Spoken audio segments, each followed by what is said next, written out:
toujours jeune, hein? Que Dieu soit béni. Que Dieu soit glorifié. Heureux d'être avec vous ce soir, de pouvoir apporter la parole de Dieu. Ça fait 2 fois qu'il m'a appelé, votre pasteur, et je n'ai pas pu répondre à l'appel. Vous savez, quand on est responsable d'église, on ne peut pas faire ce qu'on veut. On se doit de rester, on se doit de s'en occuper. Et donc, mardi dernier, je n'ai pas pu parce que j'avais appelé un frère, le frère Xavier Patel. Et je me sentais mal à l'aise de le quitter tout seul, de venir ici. Et hier, votre pasteur m'a appelé, il m'a dit ce serait bien que tu viennes donc me faire la réunion. Donc, et en plus, c'était moi de faire la réunion ce soir à Montéloron. Donc, je me suis échappé en cachette. J'ai dit à mon père, « Paf, tu fais la réunion ?» Il a ouvert les yeux, il m'a dit, « Je fais la réunion ?» J'ai dit, « Tu fais la réunion parce que je vais chez Belle faire la réunion. » Et en plus, les serviteurs qui sont avec moi à l'église sont tous partis prêcher ce soir. Comme Gino, Nanou, Tony, ils sont tous partis. Donc, il reste que mon père tout seul. Hein, que Dieu le bénisse. Nous, on est là pour parler de lui. Alléluia. Pour parler de Jésus, parler de l'amour, de la venue de Christ. Alléluia. Nous sommes heureux. Je suis heureux d'être avec vous ce soir. Croyez-moi. Je disais au frère Youman tout à l'heure, il m'a m'a salué. Et je dis, je suis là, mais je suis venu en ramant, très fatigué, mais vraiment très fatigué. Sous force comme ça, j'ai voulu rester chez moi. Mais le devoir m'appelle. Le devoir m'appelle. Tout à l'heure, en fermant ma voiture à clé, ici même, et ma femme me dit, Abraham, ma femme passe témoignant. Il ne veut pas témoigner, elle. Et il dit, écoute, Dieu fait ce qu'il veut. Nous, on dépend de Dieu. Si Dieu nous demande de prêcher, on prêche. Enfin, pas moi. Si Dieu nous demande de témoigner, on témoigne. On fait ce que Dieu nous demande de faire. Il ne faut pas regarder la fatigue, alléluia. Que Dieu soit béni. Un docteur, une histoire nous dit qu'un docteur qui est connu a voulu partir un jour dans un voyage, dans un congrès, un séminaire. Ce docteur prend l'avion, il part à un voyage, à un séminaire, et il vole dans les airs. Et là, quand il vole avec l'avion, l'histoire nous dit qu'il va y avoir des orages, de la pluie, des tonnerres. Tout était contre l'avion. L'avion ne pouvait plus voler. Et il fallait qu'il atterrisse. Le docteur qui était dans l'avion, donc bien sûr, ils ont atterri en urgence, donc dans une ville la plus proche. Et quand ils ont atterri, le docteur, il s'est dit, il faut que je loue une voiture pour aller à ce séminaire, un congrès, où tout docteur presque du monde entier se réunissait. Et lui va louer une voiture, bien sûr, dans la nuit, et il pleut toujours, il fait toujours des orages, et il part. Et il part avec sa voiture, il part bien sûr à ce séminaire. Et il se disait, je vais arriver en retard. J'arriverai jamais à l'heure. Il va se dépêcher. Les silos qui marchent en rapidité. La pluie est là, l'orage est là, la nuit est là. Et lui, il ne va plus rien. Docteur, il ne va plus rien. Alors il s'est dit, il veut mieux que je m'arrête quelques heures. Quelques heures. Et là, dans une campagne en Amérique, il voit une maison au bout allumée. Il va dans cette maison, il va toquer la porte. Et quand il toque la porte, là, une jeune femme ouvre la porte. Il dit, oui, monsieur, que voulez-vous? Et lui dit, madame, aurez-vous la gentillesse de me faire rentrer chez vous parce qu'il pleut? Et je sais quoi faire. Et j'ai peur. Quelques heures, 1 heure ou 2, en attendant que la pluie s'arrête. Et après, je partirai. Promis, madame, que je partirai. Et cette dame, l'histoire nous dit que c'est une chrétienne. Et l'histoire nous dit que cette femme, elle dit, mais rentrez, monsieur, rentrez chez moi. Et quand le docteur rentre, bien sûr, cette femme chrétienne va préparer à manger. La table à manger, il y avait tout ce qu'il fallait à boire, à manger, tout ce qu'il fallait. Docteur s'assoit pour manger, et là, la chrétienne dit, attendez, monsieur, ne mangez pas, nous allons prier le Seigneur, nous allons rendre grâce à Dieu. Docteur la regarde et dit, mais vous croyez encore un Dieu comme ça? Vous priez avant de manger? Mais c'est périmé ces choses-là, madame, mais dis donc, vous priez encore un Dieu, vous? Et la chrétienne, mais bien sûr, madame, je suis une chrétienne, monsieur, et je veux prier le Seigneur. Et l'histoire dit que cette chrétienne se ferme les yeux, il prie le Seigneur. Et dit, Seigneur, je te loue pour ce repas, je te remercie, pour voir pour ceux qui n'ont pas, Seigneur. Merci de sanctifier cette nourriture. Le docteur, il est là, la regarde, avec la bouche ouverte, il ne comprend pas du tout. Il dit, mais qu'est-ce qui se passe? Qu'est-ce qu'il fait? Il prie Dieu. Mais un Dieu qui est mort, un Dieu qui n'écoute pas, un Dieu qui ne répond pas en prière. Mais qu'est-ce qu'il fait, cette dame? Qu'est-ce qu'il fait? Elle y prie. Et l'histoire nous dit qu'un docteur regarde, là, au coin de l'œil, il y avait un enfant de 3 ans qui était là, qui jouait comme les enfants qui sont là. Et le docteur, comme il a un regard de docteur, regarde l'enfant, il reconnaît qu'il est malade. Il dit, madame, c'est votre fils? Il dit, oui, c'est mon fils. Et il est malade. Il a cette mauvaise maladie. Il a un cancer, il a 3 ans. Et il est condamné par la médecine, monsieur. Il dit, mais moi, ne vous inquiétez pas, il dit, c'était chrétien. Monsieur, moi, je suis une chrétienne. Vous savez, j'ai prié Dieu. Mais avant ça, j'ai appelé un docteur en Amérique.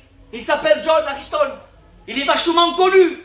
Tout le monde le connaît, tout le monde se l'arrache, tout le monde l'appelle. Écoutez, monsieur, pour prendre un rendez-vous avec lui, il faut des années. C'est impossible de prendre des rendez-vous avec lui. Tellement compliqué de prendre des rendez-vous avec lui. Et cette chrétienne, il dit, je suis désespéré. Parce que j'ai pas réussi à voir ce docteur. Mais alors moi, il dit, monsieur, écoutez-moi, monsieur, j'ai prié parce que je suis une chrétienne, monsieur. J'ai prié de tout mon cœur. Afin que Dieu me l'amène chez moi, monsieur, ce docteur. Je veux que Dieu, l'Ariston, vienne chez moi, monsieur. Le docteur la regarde les yeux ouverts. Il dit, j'ai prié Dieu parce que la Bible dit, c'est qu'impossible aux hommes est possible à Dieu. Et moi, je sers un Dieu qui est vivant, monsieur. Et je le crois par la foi que Dieu va me l'amener chez moi. Le docteur la regarde. Il dit, madame, votre John Ariston, c'est moi-même.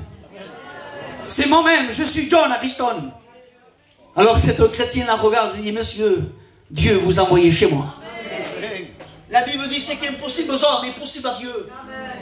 Ce qui est possible aux hommes est possible à Dieu. Comment je veux faire pour te le dire à toi? Et y a-t-il des moyens pour te le dire à toi? Y a-t-il une façon de faire pour te le dire? Ce qui est impossible aux hommes, c'est possible à Dieu. Amen. Nous croyons, nous avons un Dieu qui est redoutable. Un Dieu qui est puissant. Amen. Un Dieu qui guérit. Un Dieu qui bénit. Un Dieu qui répond. Un Dieu qui veut donner.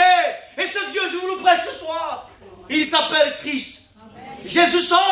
Jésus libère. Ne reste pas dans ta position de perdition. Le diable te trompe. Le diable te fait montrer de négatif. Et il te dit, tu n'arriveras pas. Tu n'arriveras jamais à t'en sortir. La drogue t'a pris. La drogue t'a pris. L'alcool t'a cassé.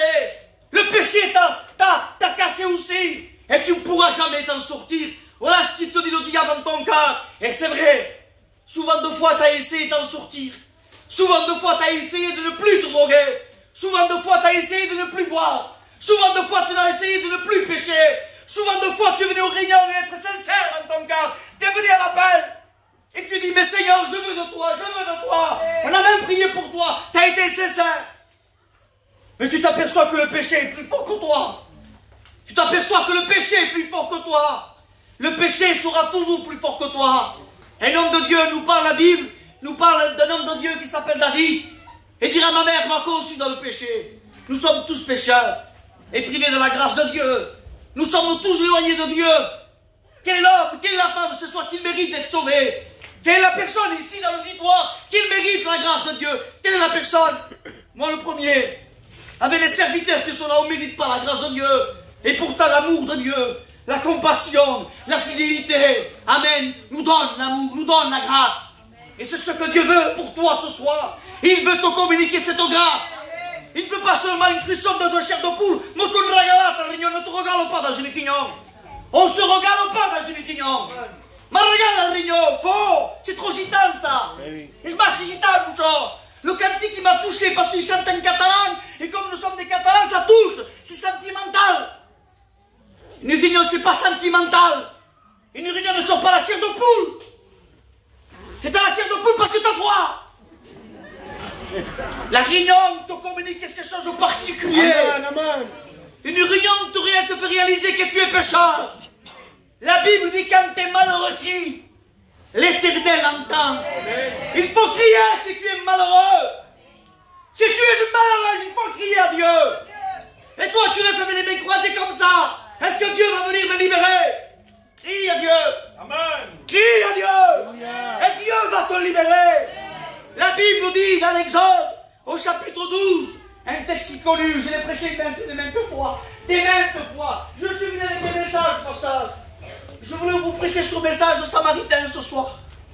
Je suis venu avec ce message préparé ce soir, le bon Samaritain. Mais pendant la réunion, on dirait comme un feu dans mon cœur. Et qui me disait, parle du sang de Christ. Amen. Parle du sang de l'agneau. Parce que le sang de l'agneau est capable de te libérer. Alléluia. Quand l'Éternel passera. Quand l'Éternel passera pour frapper la cité de Figuerolles. Mais qu'est-ce que vous croyez? Mais qu'est-ce que nous croyons? Que le Saint-Esprit ce soir m'aide à vous convaincre. Que le Saint-Esprit ce soir, que le ministère de l'Esprit m'aide à vous convaincre. Au nom de Jésus. Au nom de Jésus. Au nom de l'Éternel. Il y aura un jour que tout va s'arrêter. Les réunions, les chapiteaux, des missions et des séminaires. Tout va s'arrêter. Il va venir bientôt nous chercher. Celui que nous attendons depuis longtemps. Celui que nous prêchons depuis X temps. Il va bientôt nous venir nous chercher. Un jour glorieux, un jour merveilleux, un jour extraordinaire pour les chrétiens. Mais un jour de malheur, un jour d'angoisse, un jour de ténèbres, un jour de peur pour ceux qui n'ont pas accepté le Seigneur. Oui, un jour de ténèbres, un jour de malheur pour ceux qui n'ont pas accepté le Seigneur. Ne t'amuse pas avec le péché. Ne rigole pas assez avec le péché. Ne te dis pas, mais moi ça fait un certain temps que je pêche et je ne suis pas mort. En rigolant pas avec le péché. Le péché casse, le péché détruit, le péché fait mal. Le péché détruit, le péché sépare. Le péché nous fait pleurer, nous fait pleurer. Voilà ce qui fait le péché, nous fait pleurer. Dis, et pleurer. C'est le péché. Le péché t'amène des endroits où tu ne veux pas y aller. Le péché te fait montrer des choses que tu ne veux pas regarder. Le péché te fait écouter des choses que tu ne veux pas écouter. Le péché te fait dire des choses que tu ne voudrais pas dire. Le péché te fait faire des choses que tu ne voudrais pas faire. Le péché est fort. L'ancien païen disait c'est un fou échappé de l'asile. C'est ça le péché. Avec un couteau à la main, il cherche à égorger. Voilà ce qui fait le péché. Parlons sur le péché quelques minutes. Démontrons ce qui fait le péché. Il a détruit ta vie. Voilà pourquoi tu pleures de nuit et jour. Voilà pourquoi tu es en sanglots. Voilà sans cesse. Un peu plus je suis angoissé, un peu plus c'est le péché. C'est le péché. Tu es détruit quand l'Éternel passera pour frapper l'Égypte. Il dit, et quand vous verrez ces choses-là, écoutez bien, je le dis avec vous, j'irai du prendre de mon frère Michael. Car l'Éternel passera pour frapper l'Égypte, et il verra le sang sur les dos, et les deux poteaux, l'Éternel passera au-dessus. Est-ce que vous avez compris? Il fallait que le peuple hébreu mette du sang un petit peu de partout. Au moment donné, le peuple hébreu était là, dans un pays, dans un village. Et au moment donné, il fallait qu'il égorge un animal, un agneau, d'un âne, sans aucune tâche, sans aucun défaut. Il fallait que l'animal soit parfait, en quelque sorte. Parfait. Alors on devait chercher des animaux. Et on cherchait. On devait regarder, chercher.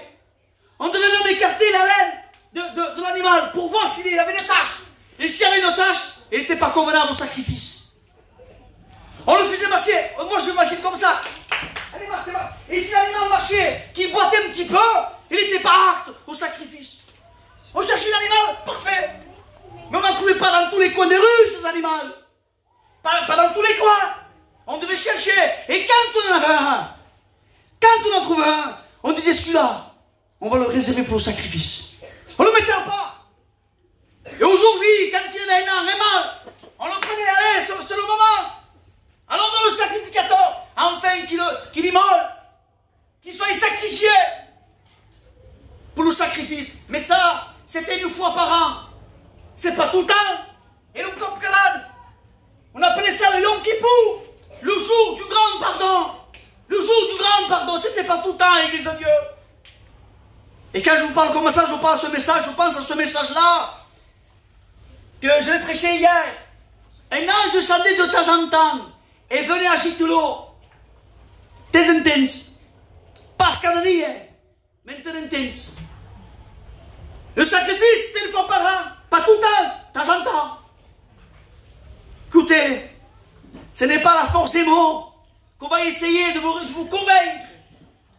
Et depuis quelque temps que je prêche, là, depuis mes guignons, depuis quelque temps, depuis un mois ou deux peut-être, je dis, Seigneur, je n'ai pas envie de le faire montrer, je n'ai pas aucune capacité d'ailleurs. Pas envie de faire des sympas de l'estrade qui va, voyez-vous, se faire remarquer. Pas envie de ça. Mais j'ai envie de vous convaincre, j'ai envie que vous réalisez la grâce de Dieu. Je voudrais tellement que vous veniez à Jésus.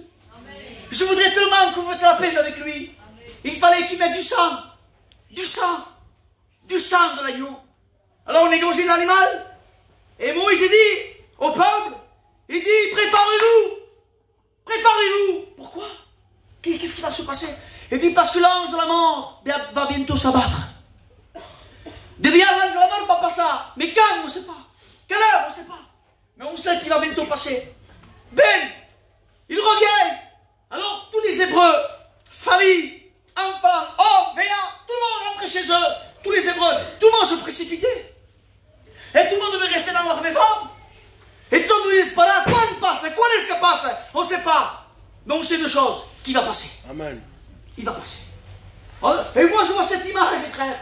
Je vois les Hébreux dans leur maison, avec la lumière éteinte, avec une bougie allumée. Famille, hommes, femmes, les enfants. Et lui, nous masque tous. Parlons-nous même pas, parlons-nous même. Ah, l'ange de la mort va bientôt passer. Et chaque Hébreu est dans la sous-case. Comment dans la sous-case? Un peu comme le Covid. Que dans la sous-case. Que chacun était chez eux. On était là, on était enfermés. Rappelez-vous de ce temps-là. Chacun. Eh bien, de vivre la même histoire, eux. Chacun chez eux. Et ils attendaient l'ange de la mort. Mais eux, les Hébreux, ils ont sacrifié l'animal et ils ont pris le sang.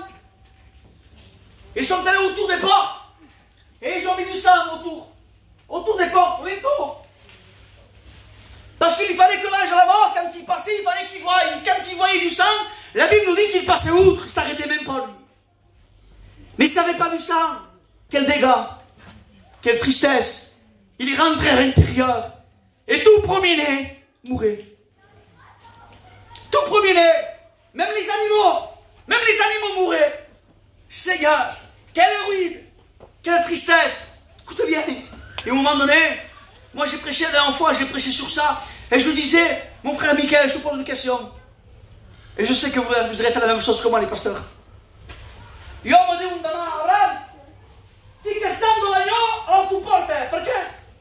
Parce que l'ange de la mort va passer. Ah ouais? Mais moi je ne mettrai pas un peu, hein. Ah, tu viens de même pas, c'est bon? Après, tu pas critiques. Non, mangan, ça se passe bien. Je suis juste un peu, hein. Plein de sang. Oui ou non? Vous n'avez pas fait la même chose? C'est mon France. Papa, existe tout plein de sang. Et s'il manquait, ça va il va susciter le sang. Plein de sang. Tout autour, plein. Tu que même si Paul me dit, va me non, plein. De peur que l'ange de la mort le rate. Alors, sûrement que la famille devait mettre beaucoup de sang, beaucoup. Et rentrer chez eux et attendre. Ils étaient protégés. La maison était protégée. Quelle protection. Quelle assurance. Dire à leur fils, à leur fille, ne t'inquiète pas. Nous avons du sang. Sûrement que le fils, pas, tu n'es pas dans quel moulin. Tu penses que l'ange de la mort ne rentrera pas? Tu penses que je ne vais pas mourir? T'inquiète pas, mon fils. Il y a du sang autour de la maison. T'inquiète pas. Il y a du sang. Le sang protège. Le sang garde.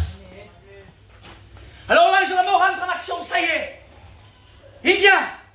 Il fait maison par maison. Et il cherche. Il va là-bas. Et il va dans les maisons où il n'y a pas de sang. Et quand il rentre à l'intérieur, un deuil. Il va à la maison du voisin, il n'y a pas du sang, un deuil. La maison d'en face, il n'y a pas du sang, un deuil. Des cris, de lamentations, des pleurs, des gémissements. On va entendre ça. Quand j'étais jeune, quand j'étais plus jeune, j'avais 12-13 ans. Dans le quartier où je vis à Montebello, quand il y avait un décès, je vous parle à l'époque, à Bouillon, oui, hein. Mande pardon de dire ça, mais aujourd'hui c'est plus pareil, les frères et sœurs. Qu'a dit l'occasion? Avant, un dol era respectable. On avait honte de prendre des voitures. Moi, j'avais besoin d'aller travailler. J'avais honte de m'habiller à Nicolas, moi. J'avais honte. Il m'a fait pour ton dos. Mais aujourd'hui, non. Moi, à l'époque, à Montebello, quand quelqu'un passait par un deuil, écoutez-moi, j'avais même peur d'aller me coucher tout seul. J'attendais qu'il y avait mes parents qui rentrent. Ou mes frères et mes soeurs, j'avais peur. Il y avait comme un esprit de mort dans la cité. Toute la cité, plus personne ne parlait. Toute la cité de Montebello, il y avait comme un esprit. Un deuil, un seul. Mais imaginez-vous dans chaque maison. Imaginez-vous que dans chaque maison, le poids, la tristesse qu'il devait avoir. Quelle peur, quelle tristesse. Mais par contre, quand l'âge de la mort passait, Et quand il venait, quand il voyait la maison là, et quand lui il voulait rentrer, il se précipite, mais quand tu vois le sang autour, la Bible nous dit qu'il s'arrêtait net. Il ne pouvait pas y rentrer. Il ne pouvait pas y rentrer. Il était stoppé net par le sang. Ah oui, on vous parle de ça. Tu veux le salut? Prends le sang. Amen. Tu veux être sauvé? Prends le sang. Amen, amen. Ne prends pas les réunions. Je fais toutes les réunions. Et je vais au séminaire. À Montebron, on se précipite maintenant pour dimanche. On va au séminaire dimanche. Nous. Toto mon séminaire, toto se fait, toto tot. Mais quand on dit t'as le sang, toi, bah c'est Dieu sait tout. Mais justement que Dieu sait tout. Justement que Dieu sait tout. Repends-toi. Vous savez, il y a une histoire que je raconte souvent. Quand j'avais 15 ans, j'ai un cousin germain à moi, il s'appelle Francisco. Et certains le connaissent. Et j'étais tout le temps avec lui. Et ce qui arrivait le beau, on se disputait tout le temps avec lui. On se tuait. Une fois, je me disputais avec lui, vous comprenez? De tout. Et il me dit de tout, je lui dis de tout. On avait 15 ans, 14, 15 ans. Et il me dit, Francisco, t'as parlé une passe-mèche, je te parle plus. Et lui, il me dit, t'as parlé une passe-mèche, je te parle plus. Et on s'en va. Lui, il part de son côté, moi, je pars de mon côté. Écoutez, les frères. Mais un jour, 2 jours, 3 jours, il me manquait déjà. Sa compagnie me manquait. Je voulais être avec lui à tout prix. Sa voix me manquait. Quand je partais dans un endroit, il y avait tous mes cousins, il était lui. Et moi, je faisais l'orgueilleux. Je ne voulais pas lui parler. Mais je voulais de lui, je l'aimais. Il me manquait, mon cousin Germain. Il me manquait tellement que je voulais être avec lui, Seigneur. Que je voulais serrer dans les bras. Mais je ne pouvais pas. L'orgueil était toujours là. Et lui, pareil, il voulait de moi. J'en suis sûr que lui voulait me parler. Mais l'orgueil est toujours là. Même dans une réunion, l'orgueil y est. Même quand on fait des appels, l'orgueil y est. On fait des appels, viens devant, mais tu fais. Pardon, lui facile. Non. L'orgueil est de partout aujourd'hui. L'orgueil se profile de partout. De partout. Et moi, je voulais lui parler. Je ne sais pas comment faire. Mais pas comment faire, Seigneur. Alors, on faisait des choses infantines. On s'approchait de lui, moi. Et lui s'approchait de moi. Et je lui disais, Francisco, on se parle. Ah, c'est pas grave, allez, on se parle, allez. Allez, on se parle. On est ce qu'on faisait. Moi, je les tape. Vous avez connu ça, non? Pega, non, pas me non, pega. C'est enfantin, ça. Et lui tapait. Et lui faisait, à toi maintenant. Pas me non, à toi. Si moi, je tapais pas, on n'était pas réconciliés. Il fallait que je tape, mais il fallait que lui, il tape aussi. Quand il y avait ça, c'est enfantin, je pensais ça, mais vraiment. C'est enfantin, tout enfant. Mais quand il y avait ça, ça y est, on se prenait par le cou et on partait, ça y est. Tout était oublié. Ceci, là, c'est enfantin. J'aimerais te dire à toi ce soir, que le Seigneur lui-même, ce soir, il passe dans les rangs et il te dit, tape. Tape. Et toi, tu dis, mais il n'y a pas besoin, il n'y a pas besoin. Y a pas, non, on ne peut pas rentrer dans le ciel s'il n'y a pas une repentance avec lui. On ne peut pas rentrer dans le ciel. Il faut une repentance. Il faut se repentir. Amen. Amen. Amen. Que Dieu soit béni. Je pense de tout mon cœur que tu as compris le message ce soir. Pour être sauvé, qu'est-ce qu'il faut? Le sang. Car le sang de Christ. Vous se sauvez. Récupère le sang de Christ. Demande pardon à Jésus. Seigneur, je demande pardon. Pardon pour ma rébellion. Pardon pour la haine. Pardon pour tout ce que je fais, Seigneur. Pardon, je comprends, Seigneur, que j'ai besoin de toi. Il vaut, demande pardon, que Dieu me pardonne. Il vaut le perdre un grand prix, le Seigneur. Et c'est vrai en plus. Il faudrait payer d'être avec lui. La tranquillité, cette paix, cette assurance. Que Dieu soit béni. Amen. Que Dieu soit béni. On prie le Seigneur. On rend grâce.